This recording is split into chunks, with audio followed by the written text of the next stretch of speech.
the significance of this piece is actually OCMC was someone that stands for "Oh Captain, My Captain," and that's his grandmother. What he did was he works in the Soho area, and he basically to sort of soften the hard edge of life in New York, he started putting up familiar faces of his family members on different. That's so sweet. On the way to and from work, and it's actually developed to now that other people are asking him to put up. So now he has coworkers, and he's friends with this famous rap icon, Fat Five Freddy. So he also has Fat Five Freddy's dad on one of the posters as well. So and what happened was he asked to come on the walk. He came on the walk with me, and these mysteriously started popping up all over my house. I wanted to get you in the habit of looking down, so that's why I like to point this out. This is what you would call a drip painting by somebody by the name of UFO. It's part of a crew called 907. They're actually affiliated with the Black Rebel Motorcycle Gang. They're these group of people that ride these mutant bikes. They basically pull up the grade. So in fact, like exactly. They actually have a pre-Halloween party every year, which is probably either having this weekend or next weekend, where you can kind of watch them rolling around. Yeah. One of the interesting things about UFO is he's sort of moved to sculpture. So now he's working more in a gallery setting, and he's trying to find ways of manifesting in a three-dimensional variety. And did it mean anything? Well, basically, it's kind of like a bubble head, kind of like an alien, but it has sort of like a mushroomy feel to it. Yeah, we'll see more like clearer ones, and like I said, it's more just representative of just kind of getting you in the habit of actually having been known to deface each other's work. So they sort of kind of, I don't know, in a way, maybe that's a proper channeling of energy. I don't know. And one of the major characteristics of what you're going to know about Dane, it's a very collage technique. And it's also kind of similar to Bass, and that's one of the things. And then he does the eyes, so this will be kind of added with spray paint in different colors. One of the funny things about Dane is there's a hoax that was created with Dane.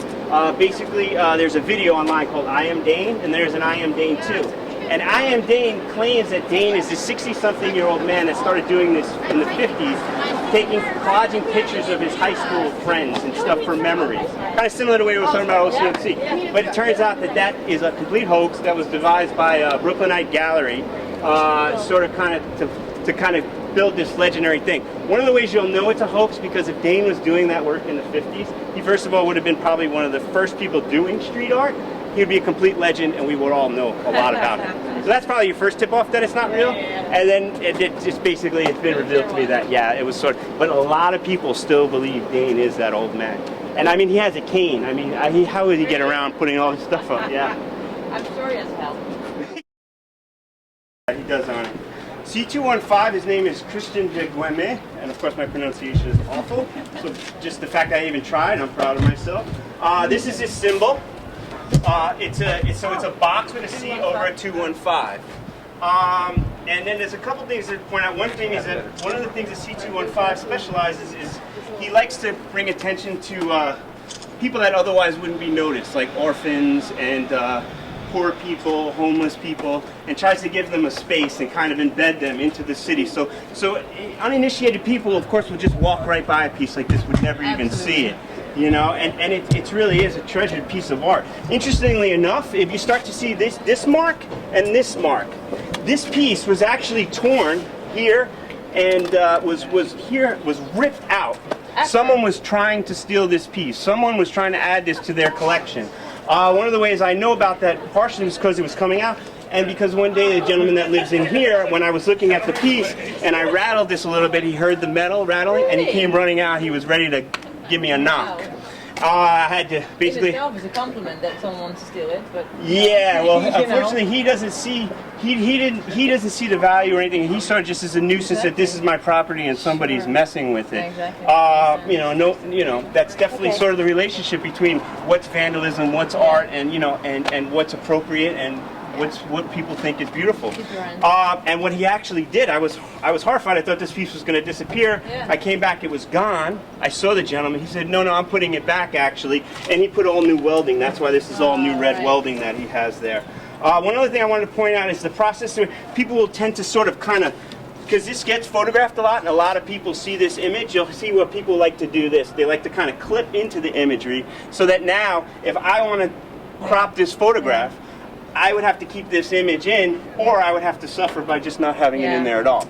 So there's actually two ways of doing that. So you could say, like, say that if somebody wanted to be part of a piece, they could do it maybe a little bit more respectfully like that, but then they can be cropped out, and that's why people will tend to clip things, for better or worse. They don't even know. They just, you know. Well, yeah, I mean, you know, who knows? We all have sort of different, you know, aesthetic values and stuff, so I don't want to... Here, it's a street art walking tour. Thank you. Yeah, I do it every Saturday. So yeah, this is our group.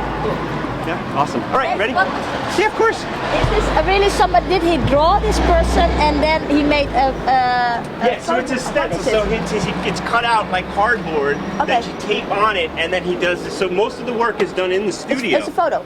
Or is it a Oh, drawing? yeah, the original. I don't know exactly where he based it. Probably based on a photo of that. And he has a massive online presence. So I'm sure if you look online, he's on Facebook. He's one of those artists. You know, sometimes you have street artists that don't want their identity to know or secret. He doesn't fall in that category. His first name is Christian. Yeah. And his last name is D-E space G-U-E-M-Y. Guemy. Yeah. And his daughter is actually an up and coming stencil artist herself. Her name is Nina. Wow, nice. Gimme. Gimme. Okay, thank you. That actually helps me. This guy just does everything. Christian, gimme. Oh yeah, this guy's never seen